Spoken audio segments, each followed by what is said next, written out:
Ripple, Stellar, XRP, XLM, and cross-border payments.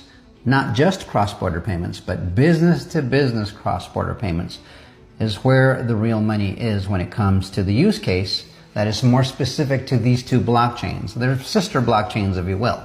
And Smoke is reporting over here that the big money is in cross-border payments. That's why we have Ripple and Stellar.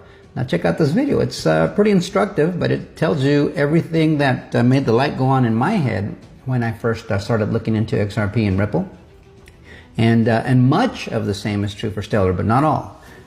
There is a difference for a reason. I've always said XRP is more of the business-to-business kind of stuff. There will be some cross-pollination, if you will, between the two.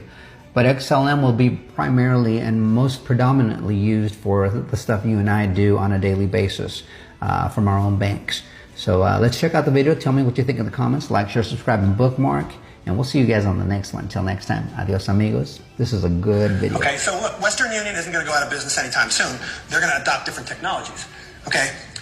But this is where the big money is. It's not in remittances. It's in these business-to-business payments across border. And that's why we have these kinds of companies like Ripple and Stellar. This is all about, right, business-to-business, back-end, big volume transactions, which are currently, very expensive. So if we look at the payment system, they're not sitting at the, you're sending money back to your uncle, right? It is, right, at the bank level. So the banks are making transactions with other banks. Now, nothing's changed here. You're still doing something like correspondent banking, except now, because the data needs to move around more quickly than the money moves around, right? We can settle these things more quickly. So the difference between a Bitcoin and a Ripple, in a nutshell, again, not too much time to elaborate, is that what Bitcoin uses is an open, permissionless, distributed ledger system, right, where anybody can jump in and do a transaction. Right, that's kind of the beauty of it. I can go buy Bitcoin, you can go buy Bitcoin. We don't need to ask anybody's permission, and there's no middleman that can, accept or deny, approve or reject. It's distributed, the consensus around validating these transactions.